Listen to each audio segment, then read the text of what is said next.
That's probably a little bit too loud. I'm just gonna hold it. So recently I've been getting into some Nintendo games. I got an emulator on my computer, and I've been playing some Wii games and some GameCube games. And so to play those games, you need a remote, obviously. I've got a Wii remote back there, but for the GameCube games, you need a GameCube remote.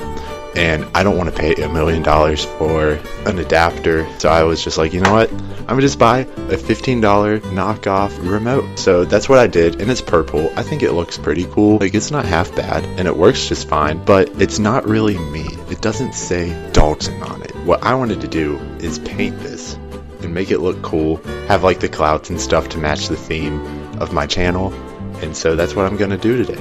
And I don't know what I'm doing. I watched a couple YouTube videos to figure out how to do this.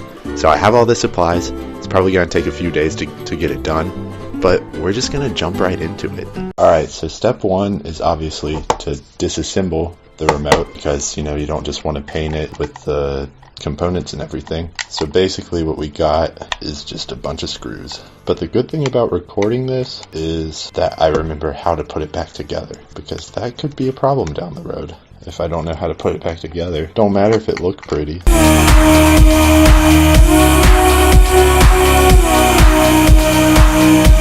Alright, I'm just gonna pause the video and then cut back to when I have this done, because it's probably gonna take a few hours.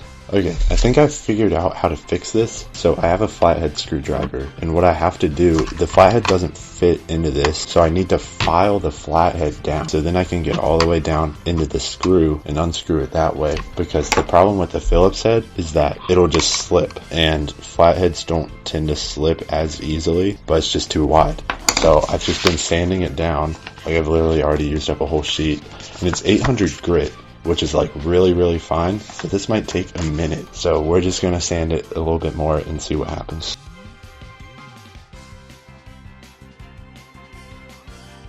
This is so over the top. Here we go, moment of truth. It moved a little bit. No, dang it. Okay, that one slipped. Because the thing is that when it slips, that's how you strip the screw. If you can do it without it slipping. Oh man, it's moving. It's moving, baby. Here we go. Here we go. Here we go. Here we go. Let's freaking go. Let's go. Let's go. Oh my god, that's so satisfying. That's so satisfying. Alright, now let's open it up. Oh my gosh, okay. Well, here's one of the buttons. This is the screenshot button. We're gonna paint all the buttons too. Man, these screws suck. I'll tell you what. Okay, so now we have just the shells. And so the thing with these apparently is that plastics always have like a protective layer on top of them so that they don't get scuffed up and stuff. Just to make them shiny and everything. So what you have to do before you paint them, before you even put the primer on, is you have to sand it down with really high grit paper. That's why I had this high grit paper in the first place. So if you are watching this as a tutorial, don't know why you're coming to me for a tutorial, but if you are watching this to see how to do it, you do want to wear a mask, because when you sand plastic gets into the air. You don't want to be breathing in plastic.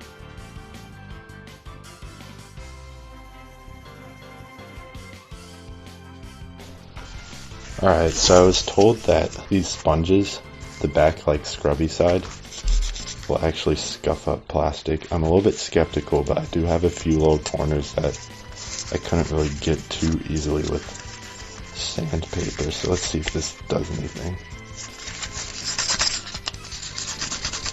Yeah, I didn't think it would do anything.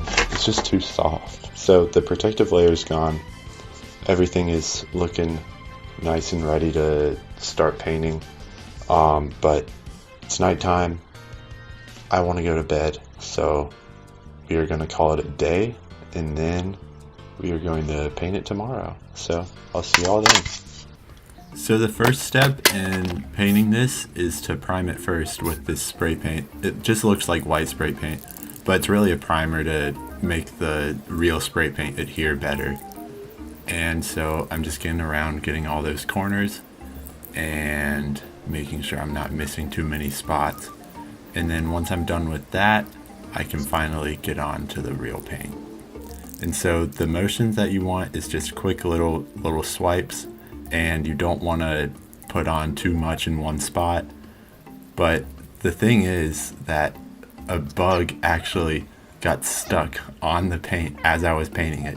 So I had to poke it with this little stick right here, and it almost ruined the whole thing. I would have had to sand it down all over again, but I got it out without it making too much of a mess. So I was able to finish up with that, and then I was on to painting just the little components with some red spray paint. Now this was an old can that I had, and I thought that it was just normal spray paint, but apparently it was not. And so you'll see in a little bit, a little clip of me just realizing that. Alright, so we got good news and bad news. The good news is that this thing is looking freaking clean. But yeah, the paint looks good. Actually turned out really well. This lighting is really crappy, so you can't really see it too well. The bad news is that I used the wrong paint.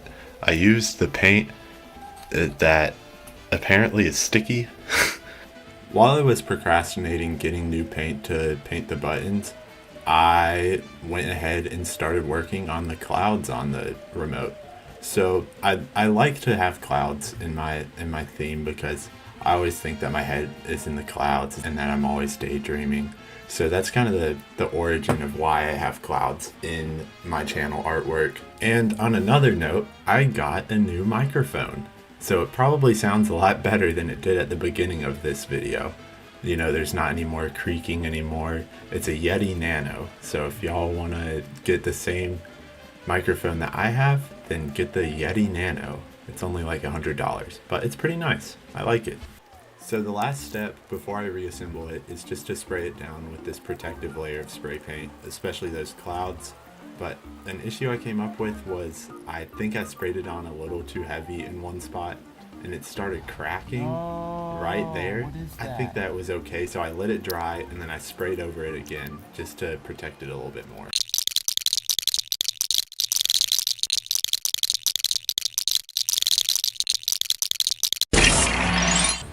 After reassembling, it was finally time to test it out, and it honestly works great.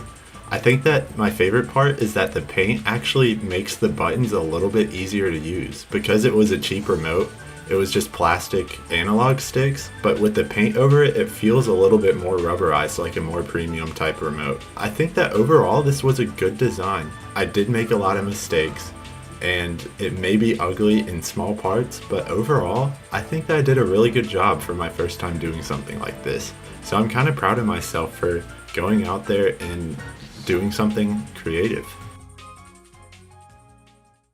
I just wanted to thank y'all one last time for sticking around and watching me do this. I think it was a lot of fun. I hope that y'all had fun watching too. I think it might be fun to paint something else like this. You know, I have a whole bunch of spray paint that I can still use. So I think that if there's something else that you would maybe want to see me spray paint and do right this time, just comment it down below. And I also have merch available. I know, I only have less than 300 subscribers, but I somehow have merch? How does that make any sense? Well, I'll tell you how it makes sense. If I ever become famous, you will have the original merch from my channel. Do you know how much that could be worth someday?